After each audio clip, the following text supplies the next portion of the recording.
마태복음 19장 23절부터 30절까지 말씀입니다. 마태복음 19장 23절부터 30절까지 우리 찾으신 분들은 우리 말씀 우리 함께 읽을 텐데요. 도움이 필요하신 분들은 앞에 스크린을 참고하시면 되겠습니다. 같이 읽겠습니다. 시작. 예수께서 제자들에게 이르시되 내가 진실로 너희에게 이르노니 부자는 천국에 들어가기가 어려우니라. 다시 너희에게 말하노니 낙타가 바늘귀로 들어가는 것이 부자가 하나님의 나라에 들어가는 것보다 쉬우니라 하시니 제자들이 듣고 몹시 놀라 이르되 그렇다면 누가 구원을 얻을 수 있으리까?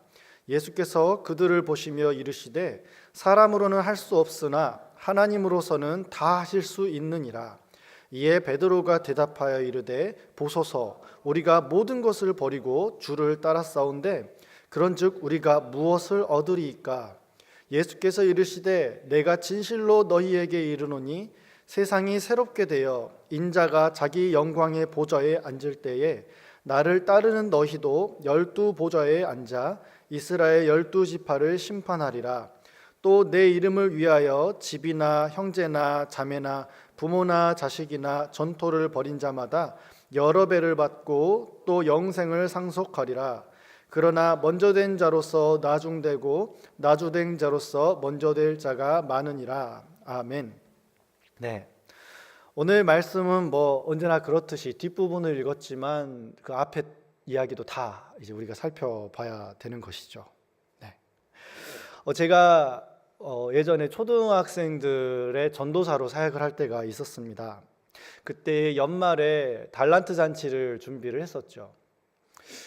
달란트 옛날에는 이렇게 막 팔고 막 그랬잖아요. 이렇게 기독교 백화점 같은 데 가면 막 이렇게 팔기도 하고. 저는 이제 그게 아까워서 제가 직접 돈을 디자인을 했어요. 그래서 각 달란트짜리를 이렇게 색깔도 다르게 하고 숫자도 다르게 하고 달란트를 디자인하고 프린터하고 또 이쁘게 칼질을 해서 이렇게 책상 한 켠에 차곡차곡 이렇게 쌓았죠. 늦은 저녁 혼자 남아서. 그러면서 두 가지 생각을 했었어요. 첫 번째 생각은 이게 다 돈이었으면 좋겠다. 내가 이렇게 돈을 디자인해서 뽑아낼 수 있었으면 참 좋겠다. 그런 생각을 잠깐 했고요. 그건 잠깐 했어요. 좀 깊이 했던 생각은 나는 올 한 해가 이제 맞춰가는데 하나님 앞에 몇 달란트나 받을 수 있을까? 그런 생각을 조금 했었어요. 지금 우리 초등부가 또 달란트 시장을 준비하고 있죠. 초등부 선생님도 알고 계시죠? 여러분들은 어떠세요? 올 한 해 내가 쭉 지나면서 이제 달란트 시장을 앞두고 이제 전도사님한테 그동안 이제 쌓아놓은 달란트를 받아야 되는데 몇 달란트 정도 받을 수 있으실 것 같으세요? 낙엽이 다 지고 이제 가지마다 속살이 드러나는 연말입니다. 특별히 오늘은 2019년도 임원을 뽑는 총회도 있지요. 오늘뿐이겠습니까? 이번 달 말이면 우리 일청년부 같은 경우에는 내년 리더들이 다 확정이 되게 됩니다. 한 해 동안 우리 임리더 분들 어떠셨나요? 막 박수를 치는데요. 몇 달란트 정도 받으실 수 있을 것 같으세요? 생각했던 대로 꿈꿨던 대로 흘러가던가요? 저는 쉽지 않더라고요. 우리 임원님들이 오늘 총회 때 한 해 동안 이게 보고할 재정과 행사 내용들을 이제 어제 준비를 열심히 하시더라고요. 그러면서 이렇게 누군가 얘기를 했어요. 한 해 동안 한 게 없는 것 같아서 마음이 무거웠는데 이제 보고할 내용들을 정리하다 보니까 생각보다 우리가 한 일이 많았다. 그래서 막 자존감도 올라가고 뭔가 뿌듯하고 막 그랬다라고 얘기를 하더라고요. 이런 걸 은혜라고 하죠. 오늘 교회의 절기 추수감사절을 지납니다. 우리나라에는 추석이 있는 것처럼 이스라엘에도 이렇게 추수하는 시즌이 있었어요. 오늘날 이제 이것들을 우리 환경에 맞추어서 이제 추수 시즌에 맞춰가지고 추수감사절로 보냅니다. 우리가 다 농사 짓지는 않아요. 그렇지만 이 한 해 동안에 그동안 우리가 땀 흘리고 수고한 것들, 어떤 것을 거둘 수 있을까, 무엇을 내가 얻을 수 있을까, 이런 것들을 한번 돌아보고 생각하는 시간이죠. 특별히 추수절이라고만 하지 않고 추수감사절이라고 우리는 교회 절기에 이름을 붙여서 지키고 있습니다. 추수한 것들에 대해서 감사해야 된다는 거죠. 우리가 그냥 기본적으로 생각했을 때는 추수할 게 좀 많으신 분들, 이제 한 해 동안 이제 취업도 잘 되시고 공부도 열심히 하셔서 학점도 추수하고 좋은 친구들도 추수하고 좋은 대학도 좀 추수하고 또 이렇게 차곡차곡 적금도 들어서 이렇게 돈도 좀 추수하고 이런 삶을 아름답게 사실 분들도 계시겠죠. 막 감사가 막 적을 게 엄청 많죠. 그런데 그렇지 못하시는 분들도 계실 거예요. 도리어 막 잘리고 막 아파서 시험도 못 보고 의도치 않은 일들로 손해를 받고, 그럼 내가 도대체 올 한 해 뭘 한 거지? 또 내 자신에 대해서 실망하고 낭망해가지고 야, 올 한 해는 쫑쳤다 이렇게 생각하실 분들도 혹시 계실지 모르겠어요. 모두에게 이 감사가 적용될 수 있을까요? 어떠세요, 여러분? 감사할 게 많으신가요, 적으신가요? 그럼에도 불구하고 우리는 과연 감사할 수 있을까요? 절기를 지킨다라는 것은 그냥 있는 게 아니에요. 이 시기를 지날 때마다 너희들이 자꾸 까먹으니까 이것들을 지키고 기념하고 기억하라라고 하기 위해서 하나님이 절기를 주셨어요. 유월절 왜 주셨죠? 이스라엘 백성들, 히브리 백성들을 애굽에서 이제 이끌어 내실 때에 절체절명의 순간에 하나님이 강력한 능력으로 저 장자를 치는 그런 강력한 심판으로 이집트를 뒤흔들면서 이스라엘 백성들을 꺼내 오시잖아요. 구원해 내시잖아요. 고통스러운 노예의 삶에서 자유로운 인생으로 구원해 내잖아요. 그것을 이스라엘 백성들이 자꾸 잊어버려요. 광야를 지나갈 때 뭐라고 그러냐면, 야, 그래도 노예 시절에는 그 주인한테 갖다 바칠 음식 준비하면서 이 고기 굽는 가마 옆에서 이렇게 부추도 고기도 좀씩 주워 먹으면서 내가 이렇게 살았는데, 이 광야에서는 만나만 먹다가 아주 죽겠구나 그러면서 막 엄청 고민, 이렇게 막 괴로워하더라는 거죠. 우리는 감사를 너무 쉽게 잊어버려요. 우리는 무엇을 감사해야 되는지조차도 자주 잊어버려요. 그래서 하나님이 매번 기억하라고 우리가 비록 농사를 짓지 않고 있지만 우리에게 이 가을, 이제 겨울을 앞두고 있는 이 시즌에 추수감사절을 지키라고 명하신다라는 거죠. 오늘 우리는 이 예배 가운데 몇 가지 추수감사절을 인하여서 기억할 거리를 찾아보았으면 좋겠습니다. 근데 오늘 말씀 본문이 좀 추수감사하고는 조금 얘기가 멀지 않을까 싶어요. 일단 부자 청년은 근심하면서 돌아섰고요. 그 다음에 제자들도 다 버렸는데 뭐 주시겠습니까? 뭐 내가 따따블로 주겠다 예수님이 여러 가지 약속하시는데 우리 다 알잖아요. 예수님이 이렇게 안 주시는 거. 여기서 여러 배를 받고 29절에 나와 있는데 원문에 보면은 100배라고 되어 있어요. 100배. 그걸 이제 순화시켜서 여러 배라고 써놓은 거예요. 아버지를 100배 받으면 뭐예요? 가족을 다 버렸는데 가족 100배로 뭐 하는 거예요, 이거? 아니 뭐 땅을 좀 주님한테 드려서 주님이 땅을 100배로 주신다면 내가 오케이 하겠는데 도대체 이게 무슨 소린가? 이게 추수감사하고 도대체 무슨 상관이지? 이런 생각들을 해볼 수가 있을 거예요. 오늘 말씀 가운데 우리가 이 추수감사절의 중요한 어떤 내용들을 몇 가지 기억했으면 좋겠어요. 이스라엘 백성들한테 이렇게 추수감사절에 기뻐하고 잔치를 벌이는 건 굉장히 뜻깊고 의미 있는 시간이었어요. 솔직히 툭 까놓고 얘기해서 우리가 열심히 일해서 직장에서 월급 나오는 거 너무 당연한 거 아니에요? 여러분 직장에서 이렇게 한 달 동안 쎄 빠지게 요거도 먹어가면서 이렇게 일하고 돈 벌어서 이렇게 막 욕 먹으면서 결과를 내 가지고 월급을 딱 받았어요. 그러면 감사합니다, 너무 감사해요, 이걸 주셔가지고 이런 거 있으세요? 안 주면 도리어 이렇게 투쟁해가지고 막 싸우잖아요. 당연한 거예요. 당연한 거예요. 근데 왜 추수감사절에 기뻐하고 감사해야 돼요? 한 해 동안 씨 뿌리고 내가 눈물 뿌리고 마음 써서 괴로워하면서 씨름하면서 이런 결과가 나왔어요. 그거 당연한 거 아니에요? 왜 굳이 감사해야 돼요? 정말 감사하는 삶을 살고 계신가요? 이스라엘 백성들한테 왜 이게 당연하지 않냐면 이스라엘 백성의 그 지역에는 하늘에서 비가 내리지 않으면 그 해 농사 다 망치는 거예요. 우리나라랑 좀 비슷하죠. 기껏 씨 뿌렸어요, 비 올 때. 그런데 여름에 땡볕이 지나가면서 비가 안 와버려요. 거기서 물을 끌어올 때도 없어요. 물 웅덩이 파가지고 물 조장해 놓은 것도 금방 사라져요. 그러면은 그 한 해의 농사가 망쳐가는 거죠. 백성들에게서 씨를 뿌릴 때 마음속에 조마조마한 간절한 소망으로 씨를 뿌리는 거예요. 어쩌면 이 씨를 우리 가족들이 쌀이죠, 쌀. 이렇게 우리가 모내기 할 때 쌀을 이렇게 싹을 틔워서 심잖아요. 먹어야 될 양식을 쪼개가면서 내년에 씨앗을 뿌릴 그것을 준비했을 수도 있어요. 막 남아돌아서 하는 게 아니라고요. 근데 이것마저 망하면은 진짜 쫄쫄 굶을 수도 있어요. 죽을 수도 있다라는 거예요. 그래서 백성들은 두렵고 떨리는 마음으로 씨앗을 뿌리고 비가 오기를 간절히 구하는 거예요. 그것을 못 기다리는 사람들은 어떻게 하죠? 아, 이거 왜 이렇게 안 오지? 큰일 났네? 근데 원래 이 가나안 땅에 살던 사람들 있잖아요. 지금 이스라엘 거기 원래 가나안 땅에 살던 사람들은 야 니들 하나님한테 기도해가지고는 효험이 없어. 너희들 뭐 이집트에서 구원하시던 날에 그 하나님이 여기서도 통할 것 같아? 택도 없어. 실제로 이방인 사람들은 이렇게 얘기해요. 이스라엘의 신, 히브리 민족의 신은 산의 신이다. 그러므로 우리가 평야에서 싸우면 우리가 이길 것이다. 왜냐하면 자기들이 섬기는 신은 평야의 신이니까. 근데 완전 깨지죠.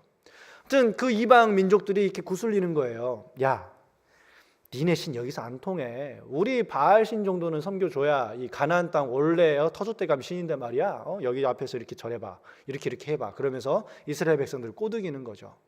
그래가지고 막 비가 또 온다. 그럼 또 얘기가 심각해지는 거예요. 바알 신을 섬기는 거 어떤 건지 아세요? 그들이 왜 하나님이 그들을 없이 하라 그러고 다 죽여버리라고 했는지 아세요? 그 문화가 너무 악하기 때문에 그래요. 자식을 제물로 바치기도 하고요.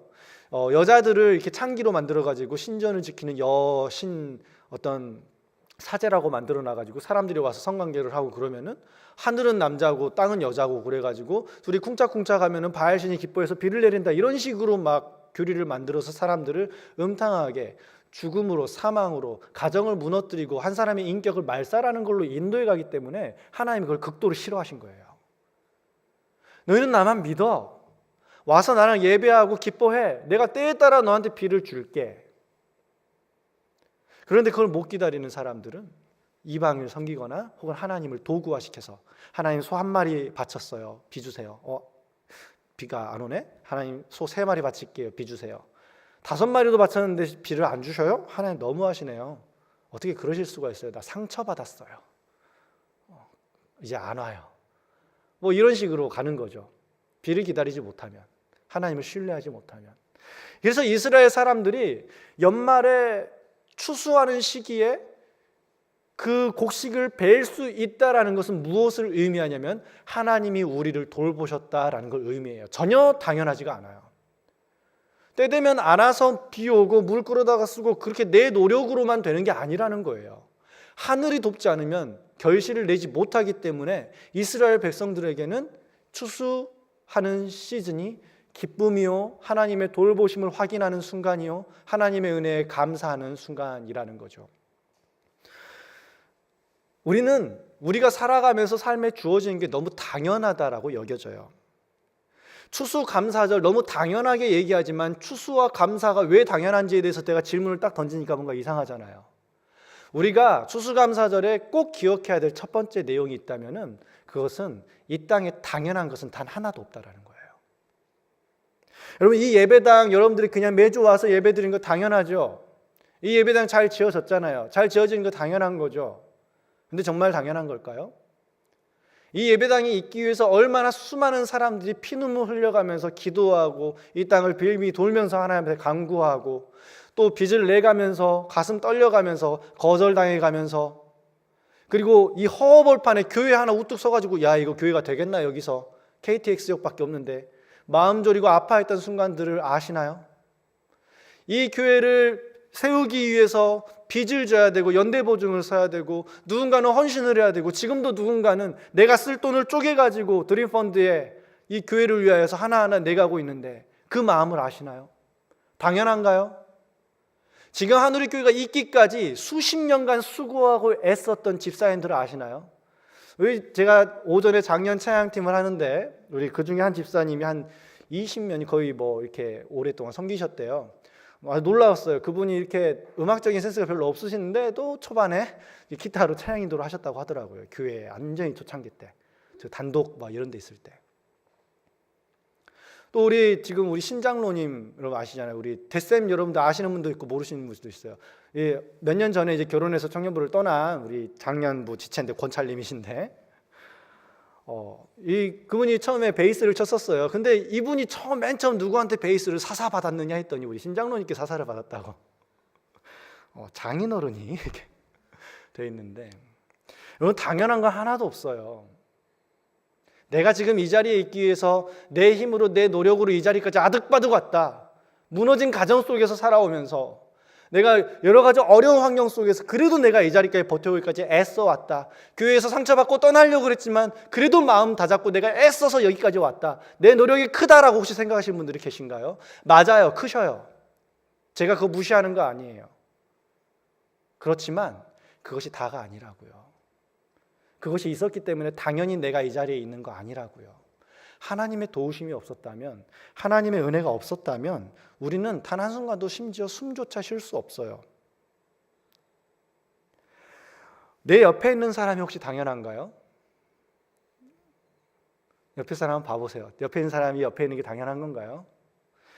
우리는 제가 벌써 4년간 이렇게 있었지만 이게 당연하지 않아요.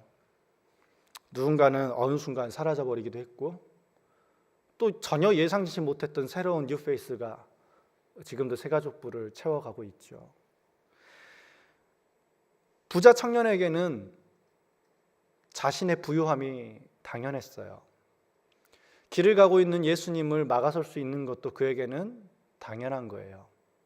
그는 부자였고, 마가복음 이런 데 보면은요, 동일 본문을 보면 그 높은 지위에 있는 관원이었어요. 국회의원 같이.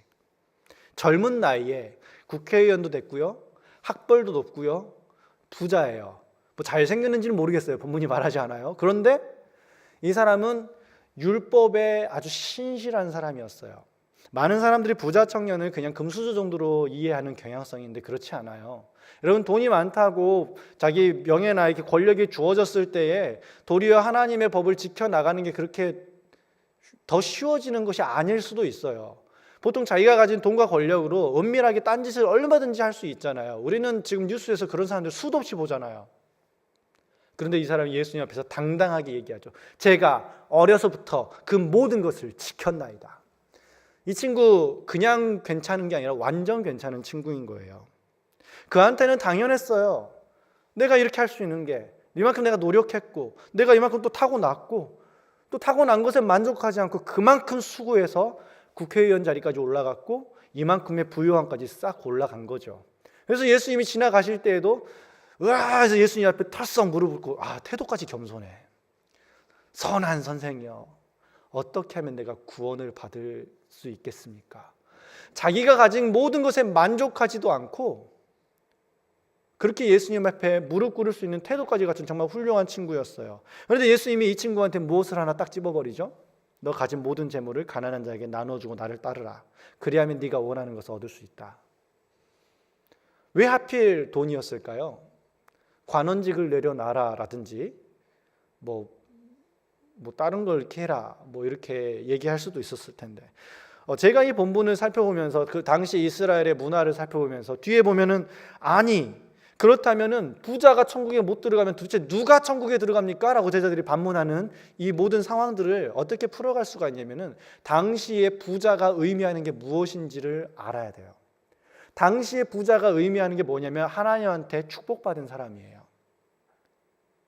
자, 부잣집에 태어나는 거 누가 결정해 주셔요? 하나님이 결정해 주시죠. 여러분이 이 땅에 태어나실 때 어디 보자, 이분은 내 부모로서 좀 불합격이야, 이분한테 가야겠다 그러면서 응애 엄마 나왔어요 막 이렇게 태어나셨어요? 그렇지 않죠. 우리는 우리의 선택 밖에 누군가의 자녀로 태어나요. 오해하지 마세요. 부모님들에게도 저와 여러분들은 선택 밖이었을 테니까. 당연하지 않아요. 그런데 우리는 당연하게 생각을 해요. 오늘 많은 사람들이 평등, 어떤 분배의 정의를 이야기하죠. 그러면서 여러분들 이런 그림을 많이 봤을 거예요.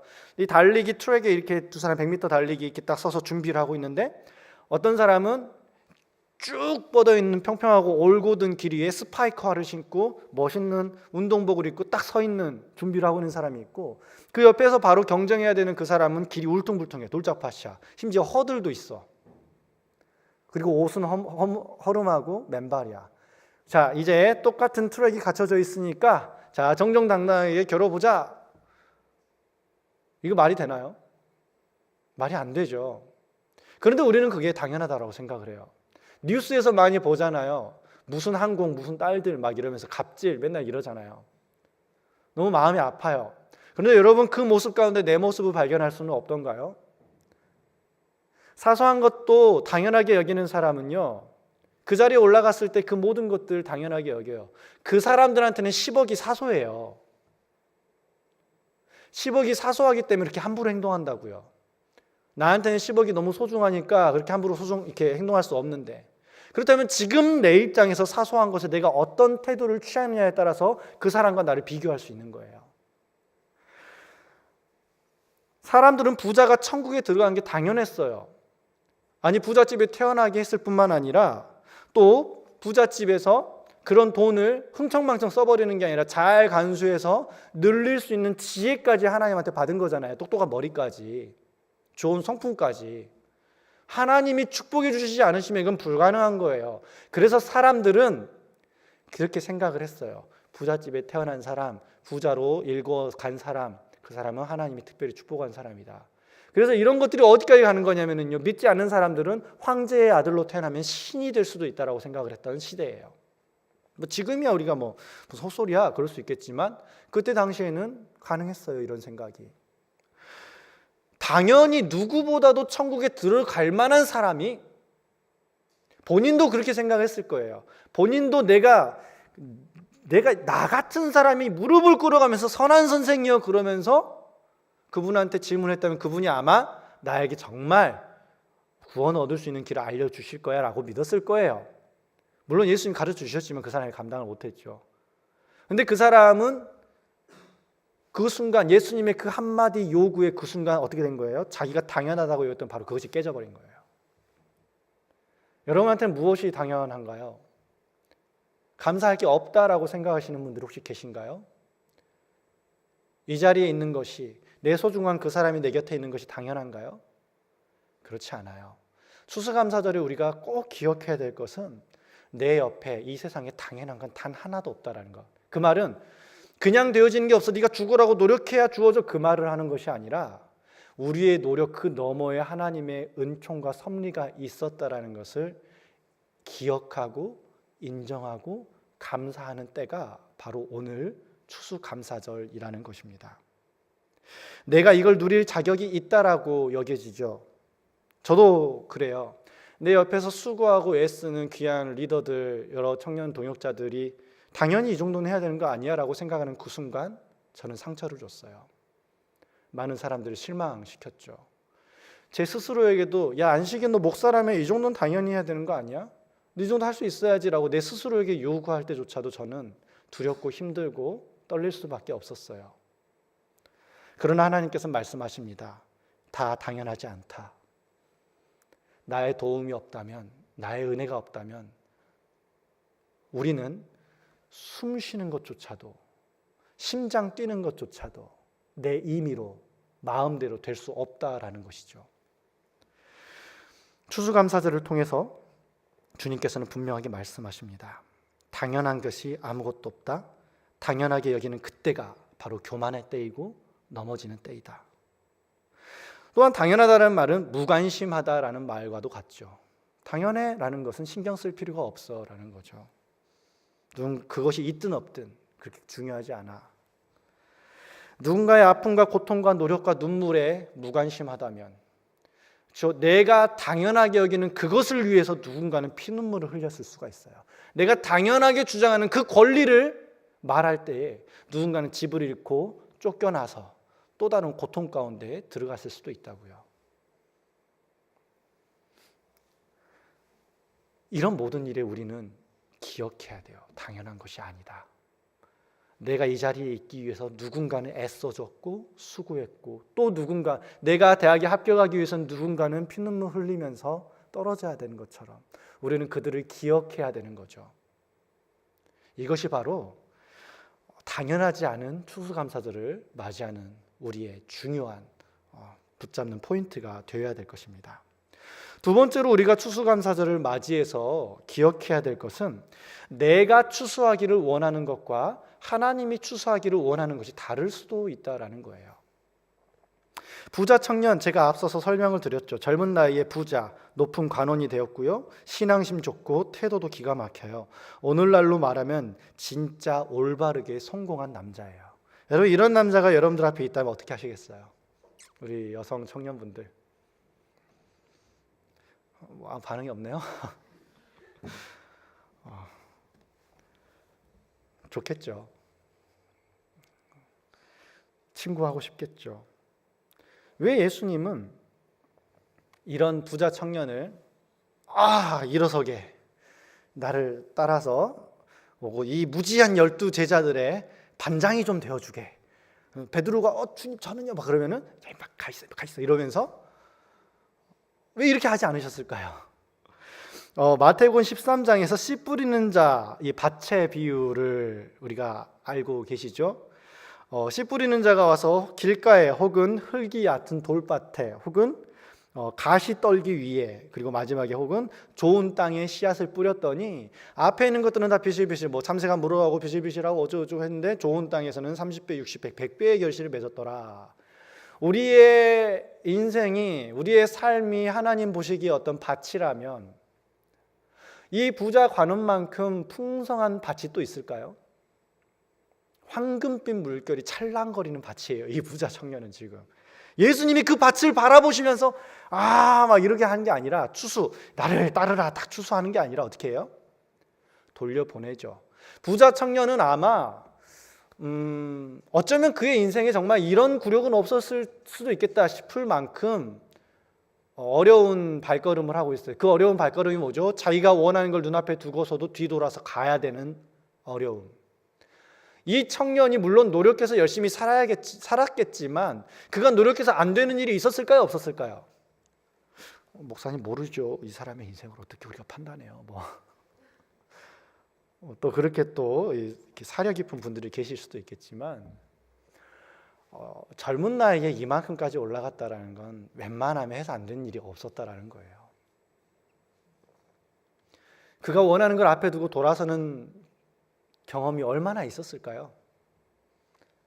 안 되면 되게 하라, 그렇게 살았을 수도 있겠죠. 그런데 자신에게 어울리지 않게 어떻게 해요? 뒤로 돌아서 심히 근심하면서 가요. 이 청년에게 예수님은 왜 근심을 줬을까요? 뭐가 부족했어요? 이 청년 도대체 뭐가 부족했어요, 여러분? 예수님이 보시기에 도대체 뭐가 부족했어요, 이 청년이요? 사람들 보기에 뭐가 부족했냐고요? 우리도 마찬가지예요. 내가 원하고 추구하는 바로 그것이 주님이 원하는 게 정말 맞으세요? 저요? 요즘에 이렇게 지난 4년의 시간을 이렇게 돌아볼 일들이 많은데 내가 왜 그랬나 싶어요. 그때 내가 이렇게 했었으면 안 되는데, 그때 이 말 하지 말았어야 했는데 막 이러면서 하나하나 돌아보고 생각하고 반성하고 깨달아가고, 제가 원했던 것이 주님이 원했던 게 아니었다라는 그 미묘한 감각. 우리 청년부가 멋있고 훌륭하게 되는 게 주님도 원하시고 나도 원하고 우리 청년들도 원하는 거야 그러면서 이렇게 전진 막 이렇게 갔던 그런 시간들, 그거 아니라고 속으로 생각하면서도 나도 모르게 자꾸 그렇게 흘러갔던 나의 사역의 방향들. 여러분들은 어떠세요? 여러분들이 한 해 동안 또 지난 몇 년간 여러분들의 인생에 무언가를 전심전력해서 질주하면서 정말 여러분들이 얻고자 했던 그것이 주님이 주고자 했던 그것과 맞던가요? 그게 좀 더 잘 맞는 사람은 조금 더 청년부 안에서 어깨도 펴고 얼굴도 밝고 좀 더 많은 것도 섬기고 그러겠죠. 근데 그게 번번이 어긋났던 분들도 계시죠. 주여 이 사람입니까? 주여 이 직장입니까? 주여 이 일입니까? 이 단체입니까? 막 울고 막 상담하고 저도 그랬어요, 여러분. 우리가 다 그렇죠. 내가 추수하기 원하는 것과 하나님이 내게 주기를 원하시는 것, 혹은 내가 주님께 드리고 싶은 것과 주님이 나로부터 얻고 싶은 것이 조금 다를 수 있다는 것을 우리는 이 추수감사절을 통해서 꼭 기억해야만 해요. 부자 청년이 반장이 되지 못하고 씁쓸하게 뒤돌아서는 모습을 보면서 제자들이 뭐라 그러죠? 와, 주님, 우리는요 다 버렸어요. 와, 우리 다 버렸어, 주님. 저 부자 청년하고 우리하고는 좀 달라요. 저 잘난 친구도 별거 아니구만 이러면서 제자들이 이제 예수님 앞에 우리는 다 드렸어요. 우리 말씀 볼까요? 이에 베드로가 대답하여 이르되, 자기 자리를 위협받았던 베드로가 말합니다. 보소서, 우리가 모든 것을 버리고 주를 따랐사온데, 뭔가 자부심이 느껴지지 않으세요? 우리가 무엇을 얻으리까? 여러분, 올 한 해 동안 수고하고 애쓴 분들, 저도 마찬가지예요. 내가 이렇게 수고하고 애썼기 때문에 나를 알아줄 거라고 생각을 했어요. 사람들이 나를 인정할 거라고 생각을 했죠. 그렇던가요?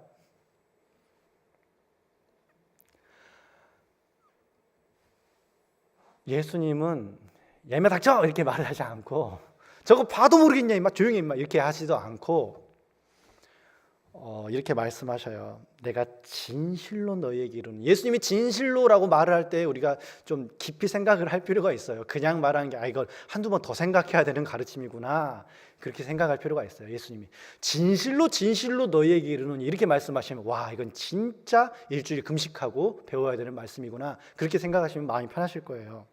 내가 진실로 너희에게 이르노니 세상이 새롭게 되어 인자가 자기 영광의 보좌에 앉을 때에, 예수님이 이 땅에 오셔서 자신에게 맡겨진 모든 사명을 마치고 승천하셔서, 우리는 알고 있죠. 우리는 하나님 보좌 우편에 앉아 계실 그때,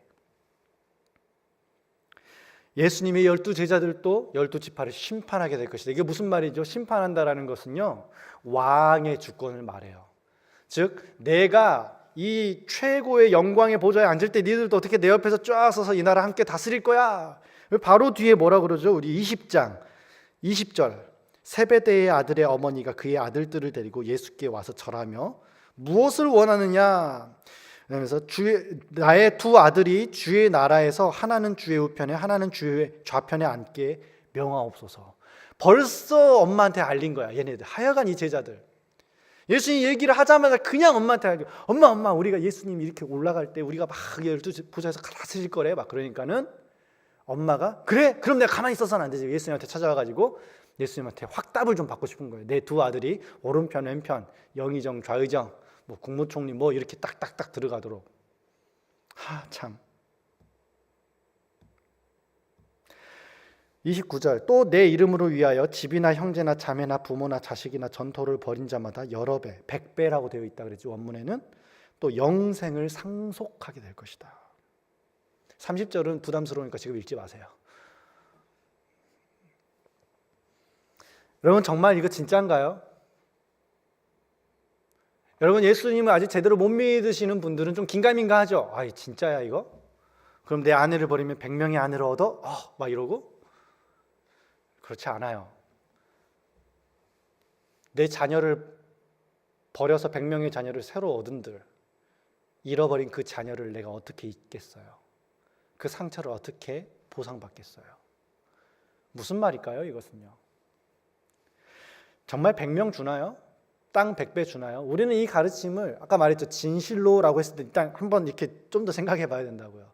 이것이 실제로 어떻게 이루어지는가, 저 역시도 아직 젊지만 앞으로 더 알아가야겠지만 시간이 한참 흐르고 난 뒤에야 깨달을 수가 있었어요. 정말 주님 나라를 위해서 이것들을 버리는 게 너무 아깝고 힘들 때 주님께서는 정말 저에게 수십 명의 형제들을 허락하셨어요. 제 혈육의 형제는 한 명뿐이에요. 우리 형. 그런데 믿음의 형제들은 좀 돼요. 내 삶을 나누고 함께 기도하고 내 삶에 가장 치욕스럽고 수치스러운 것까지도 내어놓고 함께 기도할 수 있는 내 동역자들 몇 명 돼요. 땅? 저는 안타깝게도 주님을 위해서 드릴 땅이 없어요. 가진 게 있어야 드리죠. 저희 간절한 기도 제목 중에 하나가 뭐였냐면, 주님, 나도 주를 위해 뭔가 버릴 만한 게 있었으면 좋겠어요. 이게 저의 간절한 기도 제목이었어요. 뭐 드릴 게 있어야죠. 그러나 주님께서는 저를 굶기지 않으셨고 미약한 저 시골 깡촌에서 태어난 저를 여러 나라를 돌면서 섬길 수 있도록 도와주셨어요. 생각지도 못했던 곳에서 정말 부모 같은 어른을 뵙고 지도를 받을 수 있었죠. 하나님께서 주시는 약속은 우리의 생각과 조금 달라요. 그래서 믿을만해요. 무슨 말이냐고요? 내 생각만큼 주는 하나님이라면 굳이 뭐 믿을 필요가 뭐 있겠어요? 당연한 걸요. 뻔한 걸요. 뻔하지 않아요? 여러분 생각대로 되어지는 인생? 성취감 잠깐이에요. 아까 말했죠? 그 높으신 분들한테는 10억이 하찮다고요. 처음 그 10억 보고 막 이럴 때가 엊그제 같은데 그 자리에 딱 올라서고 나면 하찮다고요. 주님이 주시고자 하는 건 진짜예요. 그래서 믿을만해요. 내 생각과 같지 않기 때문에 그래서 감사할 수 있는 거예요. 내 생각과 다른 것을 주님이 주셨다 해서 혹시 원망하는 마음이 드시나요? 저도 좀 들었어요. 너무 자존심 상하고 화도 나고 억울하기도 했어요. 그랬는데 하나님 앞에 엎드려서 말씀 가운데 나아가니까 이 부자 청년이 내 모습과 같더라고요. 내가 원하는 게 이루어지지 않으니까 근심하면서 돌아가는 그 뒷모습이 저의 모습과도 딱 비슷하더라니까요. 그러면서 베드로처럼 나도 주님 앞에 주님 내가 이렇게까지 했는데 지금 나한테 돌아오는 거 이거 다 뭐예요? 어떻게 이럴 수가 있어요? 너무한 거 아니에요? 따지고 싶은 마음이 가득 올라왔어요. 따졌어요. 올라오고 내려갔다는 게 아니라 따졌어요. 그러나 우리는 알잖아요. 저와 여러분은 우리 알고 있잖아요. 주님이 주시는 건 진짜예요. 나와 생각이 달라요. 그렇지만 다르기 때문에 기뻐할 수 있는 거예요. 다르기 때문에 의도치 않았던 당황스러운 인생의 어려움이 찾아올지라도 마음 꽉 붙잡고 하나님 앞에 감사할 수 있는 거라고요. 이게 바로 주님이 우리에게 주시고자 하는 100배짜리예요. 나짜리가 아니라 하나님의 100배짜리를 우리는 얻어가야 한다라는 거예요. 그래서 우리는 추수감사절의 시즌에 꼭 기억해야 돼요. 내가 원하는 것이 이루어지지 않았을지라도 감사할 수 있는 근거는 무엇이냐? 하나님은 나한테 진짜를 주시니까 믿음으로 기대할 수 있는 거예요. 인생을 살아가다 보면 요즘 같은 시즌을 경험하는 때가 있어요.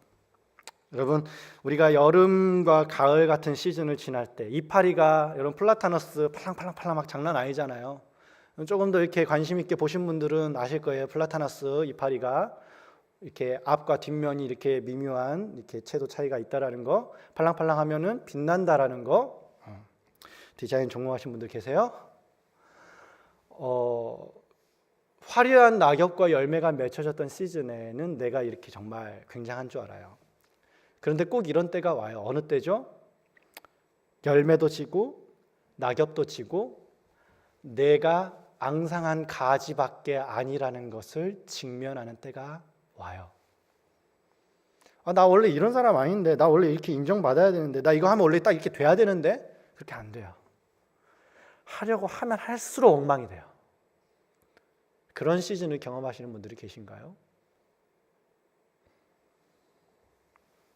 하나님을 더 열심히 믿어보고 싶은데 자꾸 마른 가지 같은 내 모습밖에 보이지 않을 때, 나는 다 잘려 나가서 휑휑하고 바람소리가 들리는데 저 친구는 막 열매가 가득하고 막 이파리가 팔랑팔랑하고 막 그럴 때 멋있어 보이잖아요.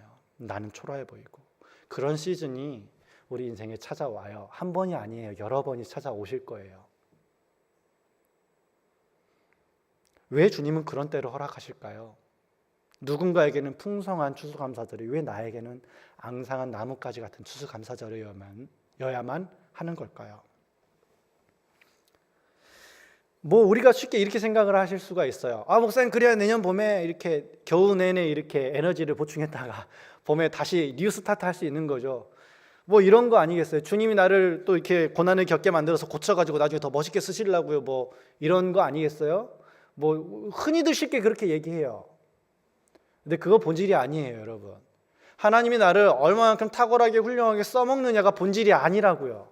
하나님이 나로부터 나의 어떤 것을 추수하고 싶으신지에 대한 관점을 버려야 되는 게 추수감사제를 우리가 기억해야 될 세 번째 중요한 포인트예요. 주님은 나의 어떠한 것을 거두려고 하시는 분이 아니에요. 그래서 내 인생에 쓰러지는 순간, 고난의 순간이 찾아와서 그걸 딛고 일어서면 더 강력한 모습으로 더 강력한 사역을 하게 되고, 이런 걸 기대하려고 하나님이 이런 시즌을 자꾸 주는 게 아니라고요. 굉장히 많은 신앙인들이 이 착각에 빠져 있어요. 하나님이 이 시즌을 주시는 이유가 뭔지 아세요? 너가 마른 나무가지 같아도 난 널 사랑해. 이거 알려주시려고요. 너가 열매가 하나도 없고 이파리가 하나도 없어서 남들한테 그늘 하나 제공해 주지 못할 초라한 작은 나무일지라도 난 널 사랑해. 그 자리에 심은 게 나야. 너로 하여금 열매 맺게 하고 이파리 풍성하게 하고 그것들을 떨고 내는 것도 모두 나야. 넌 내 거야. 우리 하나님이 추수하고자 하는 것은 내 삶의 어떠함이 아니라 바로 나 자신이었다라는 것을 우리는 추수감사절을 통해서 기억해야 돼요. 30절, 그러나 먼저 된 자로서 나중되고 나중된 자로서 먼저 될 자가 많으니라.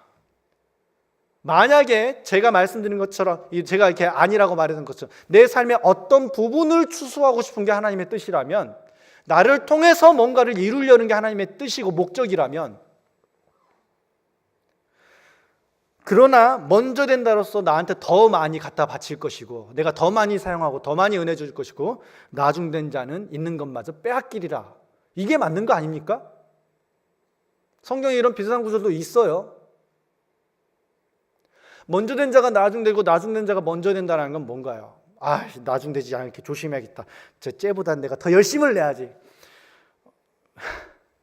옆에서 같이 기도해야 하는데 이 친구가 너무 은혜 받고 막 기도하니까 나도 더 열심히 막 방언 배틀하고 막 이런 거예요? 이거 하라고 예수님이 먼저 된 자 나중된 자 이 말씀하신 거예요? 그렇지 않아요. 그렇지 않아요.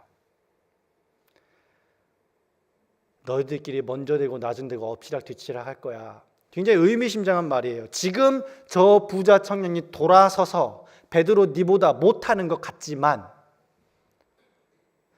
저 친구가 나중에는 더 먼저가 될지도 몰라. 그 하나님이 저 친구를 통해서 더 많이 일하시겠다 그걸 의미하냐고요. 그렇지 않아요. 내가 더 주님께 소유되는 것, 내가 주님을 더 소유하는 것, 주님과 매 순간 즐거워하면서 기뻐하고 예배하고, 일이 잘 될 수도 있어요. 안 될 수도 있어요. 그러나 그 모든 과정 가운데 주님과 찐한 추억이 있는 사람, 이것이 우리가 추수해야 될 거 아닌가요? 주님이 이 일을 나한테 맡겼어. 그 일을 얼마나 이루었어. 주님 이거 보세요. 막 이러면서 이게 우리가 추구해야 될 인생의 방향이에요? 그렇지 않아요. 요한복음 15장에서는 너가 나한테 잘 붙어 있기만 하면 열매든 이파리든 알아서 맺혀질 거야. 열매 맺는데 너무 막 그러지 마. 나한테 붙어 있는데 힘써. 하나님께 붙어 있기를 힘쓰는 사람이 성실하지 않을 수 있을까요? 하나님 앞에 붙어 있기에 힘쓰는 사람이 거짓말하면서 살 수 있을까요? 효율적으로 일을 하기 위해서 사람들을 무시할 수 있을까요? 그렇지 않아요. 그렇지 않아요. 제가 맨 처음에 말씀드렸던 것처럼 당연한 것이 하나도 없다라는 걸 깨달은 삶의 태도를 취하겠죠. 내가 이 학교에 다니는 것, 내가 이 직장에 있는 것, 내가 이런 상황에 처해 있는 것 당연한 거 하나도 없다. 그래서 더 베풀고 그렇지 못한 사람들을 돌아보는 삶을 살겠죠. 하나님은 나를 추수하고 싶어 하세요. 하나님은 나를 당신의 자녀로 거두고 싶어 하셔요. 우리가 들판에 나가서 사회에 나가서 뭔가를 거두고 싶어 하는 그 열망보다 훨씬 더 큰 열망으로 주님은 나를 거두고 싶어 하셔요. 나를 당신의 자녀로. 이게 우리가 추수감사절에 꼭 기억해야 될 세 번째 교훈입니다. 말씀을 정리하겠습니다. 첫 번째로 우리가 추수감사절을 통해서 기억해야 될 것, 당연한 것이 하나도 없다. 두 번째로는 내가 추수하기 원하는 것과 주님이 주시려는 게 다를 수도 있다. 세 번째로 주님은 나의 어떠함보다도 나를 추수하기를 원하신다. 주님과 함께 걷는 그 순간순간 하나하나가 주님한테는 소중한 열매예요. 우리는 그 시간, 주님과 함께하는 시간을 통해서 어떤 열매를 추구하잖아요. 근데 주님은 나와 함께하는 그 순간순간 하나하나가 열매예요. 그게 주님의 기쁨이에요. 그게 우리 주님의 소망이에요. 저와 여러분이 이 추수감사절의 시즌을 보내면서 연말 춥고 한 해 동안 내가 도대체 뭘 했지? 라고 답답하거나 혹은 어깨가 으쓱하거나 내가 어떤 모습이든 간에 꼭 이 세 가지를 기억하고 이 연말을 지나고 2019년을 준비하는, 그리고 인생의 다음 스텝을 준비하는 우리 모두가 되었으면 좋겠습니다. 함께 기도하겠습니다. 먼저 하나님 앞에 이렇게 자백하고 회개했으면 좋겠어요. 하나님, 내가 당연히 여겼던 것들에 대해서 회개합니다. 내가 당연히 이런 대우 받을 권리가 있다고, 쟤가 나를 당연히 좋아해 줘야만 한다고 저는 생각했습니다. 당연히 내가 인정받고 내 수고가 누군가에게 인정되어져야 된다고 저는 생각했습니다. 그래서 때로는 부모님이 도대체 나한테 해준 게 뭔가, 저 친구들이 걸리적거리기만 할 뿐 왜 이렇게 일을 똑바로 안 하나 판단하는 마음들이 앞섰습니다. 주님, 저를 돌아봐 주시옵소서. 함께 기도하도록 하겠습니다. 하나님 아버지, 이 시간 우리가 함께 주님 앞에 기도하며 나아갑니다. 내가 당연하게 여기고 내가 마땅하다라고 여겼던 바로 그것이 나로 하여금 넘어지게 만들고 나로 하여금 나중된 자가 되도록 만들었다라는 것을 정직하게 고백합니다. 하나님 아버지, 주님, 당연한 거 하나도 없습니다. 제가 이 자리에 서기 위해서 얼마나 많은 사람들의 수고와 헌신과 눈물이 있었는지를 다시 한번 고백하게 됩니다. 추수감사절이 하나님과 내 주변 사람들에게 감사를 고백하고 하나님의 영원한 은총을 잊어버리지 않는 시즌이 되게 하여 주시옵소서. 하나님 아버지, 내가 당연하게 누릴 자격이 있다라는 교만이 깨어지는 시즌이 되게 하여 주시옵소서. 내 곁에서 함께 있는 이들에게 감사를 표현하는 시즌이 되게 하여 주십시오. 내게 가지고 있는 것들을 더욱더 붙잡으려는 게 아니라 풀어서 나누어주는 시즌이 되게 하여 주시옵소서.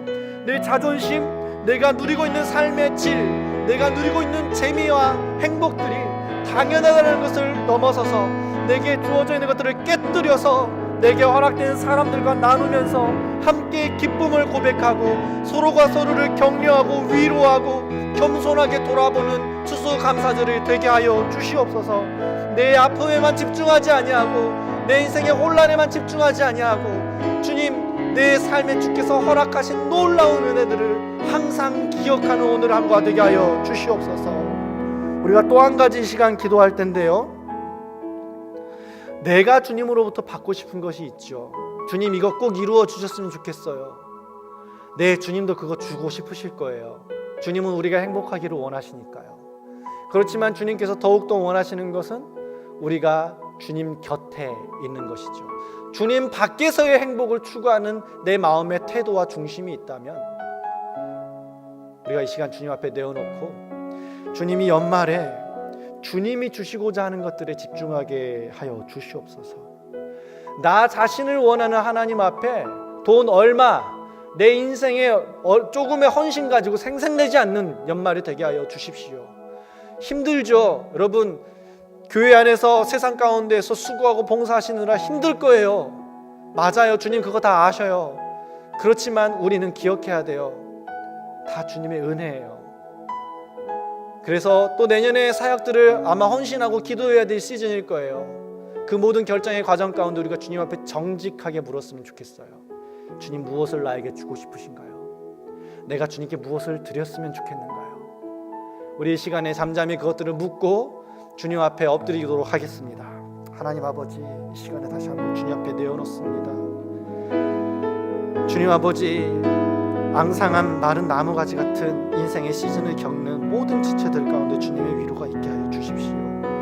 상실과 고통과 사역의 실패와 외면과 교회 주변 사람들의 정죄로 인하여서 넘어지고 아파하는 모든 심령들 가운데 주님 찾아와 주셔서 주님 말씀하여 주십시오. 하나님의 뜻대로 하는 근심은 후회할 것이 없는 구원에 이르게 하는 회개를 이루는 것이요, 주님, 하나님의 뜻대로 하는 근심이 있는 연말이 되었으면 좋겠습니다.